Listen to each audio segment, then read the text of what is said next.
السلام عليكم ورحمة الله وبركاته. ازيكم حبايبنا؟ عاملين ايه؟ وحشتوني كتير كتير.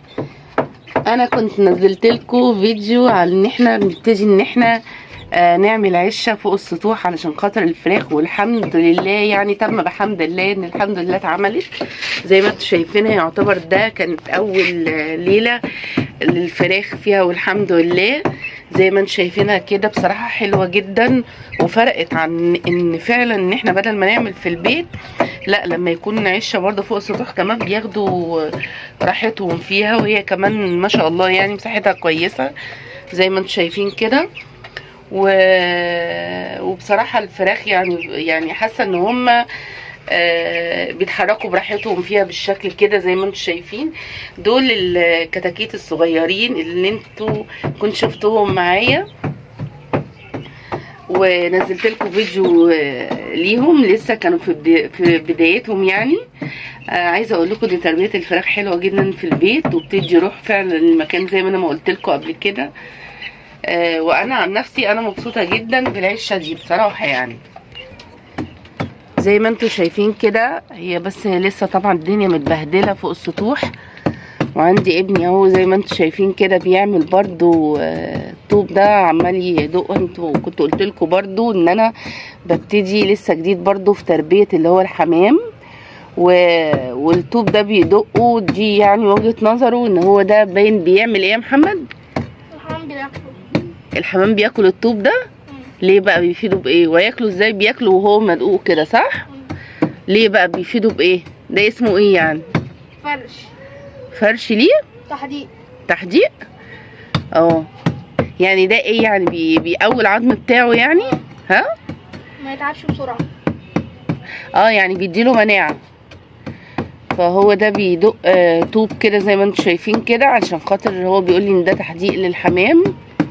صراحة انا المعلومة دي جديدة بالنسبة لي، بس هو برضو يعني اجتاز شاف خبرة على الفيديوهات على النت وعلى اليوتيوب، ان هو بيحاول ان هو يتعلم عشان خاطر هو حابب تربية الحمام يعني.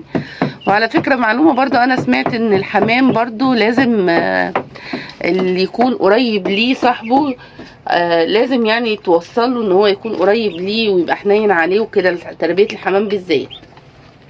بس وزي ما انتم شايفين كده هوريكم برضو معايا. شايفين هقرب لكم الكاميرا تشوفوا القطة اللي انا كنت قلت لكم عليها امبارح في اللايف اللي انا نزلته. بصوا برضو لسه يا جماعة، انا كنت بصراحة كان عشمي فيكم كبير ان انتوا تشيروا اللايف ده، وعلشان خاطر نشوف حل ليها، لان دي بصراحة برضو فوق السطوح مش امان، وانا كنت قلت لكم ان هي مش بتشوف.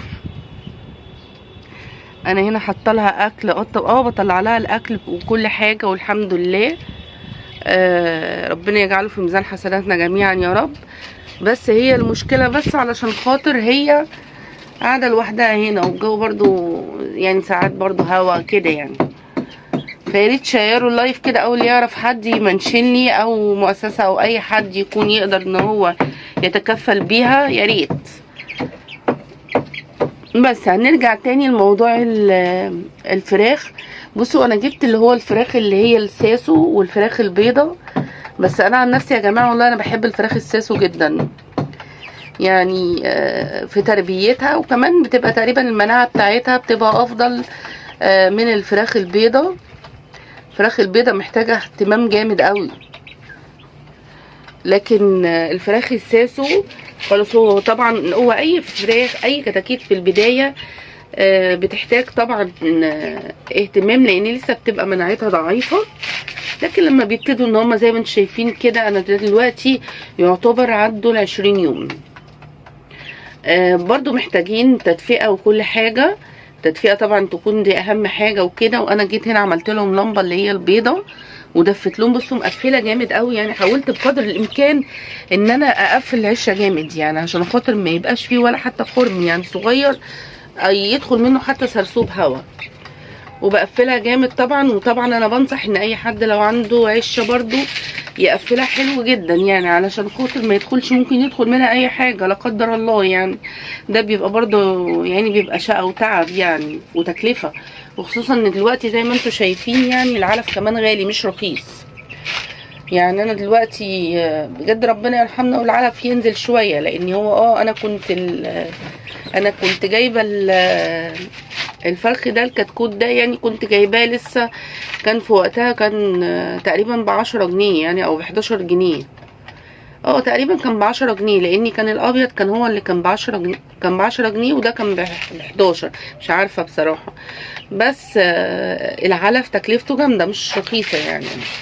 فبجد يا رب ينزل السعر شويه، لاني عشان على الاقل يعني تكون تجازي شويه معانا يعني. بس لكن كتربيه بقى في البيت طبعا بتفرق عن ان انتي لما بتجيبي من بره. بتفرق في ايه بقى؟ من حيث الطعم ومن حيث يعني تبقى الجوده بتاعتها وصحتها بتبقى كويسه، وانتي بتبقي عارفه حاجتك يعني، انتي اللي بتاكليها ايه وبتشربيها ايه. وانا من وقت للتاني بصوا انا عامله لهم الحله دي، حاطه فيها ميه وحاطه فيها طوب، بس تقل علشان خاطر ما يوقعوهاش وكده. انا من وقت للتاني بعمل لهم خلطات برضو. والنت ما خلاش حاجه يعني، احنا برضو بنشوف وبنتعلم كل يوم حاجه يعني. انا بعمل لهم خلطات مع العلف علشان خاطر التقويه بتاعتهم وعشان صحتهم وكده.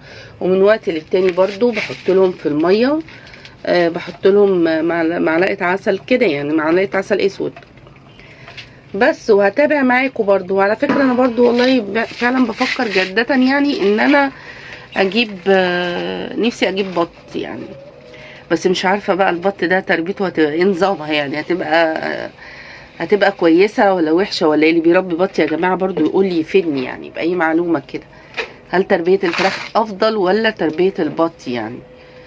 بصوا زي ما انتم شايفين كده هم منكمشين، بس ده السبب يعني كمان عشان فاتحه الباب يعني، ففي نسبه هواء بتخش لهم يعني. لكن لما بقفل عليهم خلاص بقى يعني لازم التدفئه جامده. بصوا فوق كده حتى انا حاطه سلك كده اهو من فوق ماشي، انا قافلاه دلوقتي من فوق، هوريكم قافلاه كده بكرتونه علشان خاطر ما يدخلهمش هوا بالشكل ده.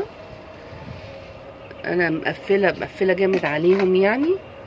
لكن الصبح بقى بشيل الكرتونه دي وبخلي السلك هنا عشان يدخل لهم اضاءه وبرده يتهوى ما يبقاش مكتوم عليهم يعني.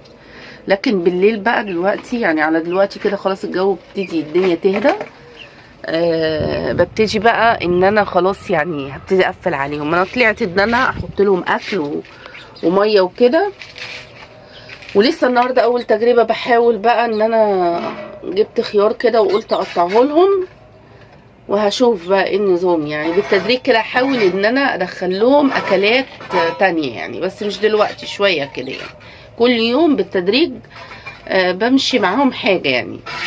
بس مش طول عليكم النهارده، واتمنى النهارده الفيديو يكون خفيف على قلوبكم. وما تنسوش عمل شير للفيديو ولايك يا جماعه، لايك ده عشان بتشجعوني بجد دايما ان انا يعني اعمل لكم فيديوهات دايما ان شاء الله. متشكره جدا ليكم حبايبي، والسلام عليكم ورحمه الله وبركاته.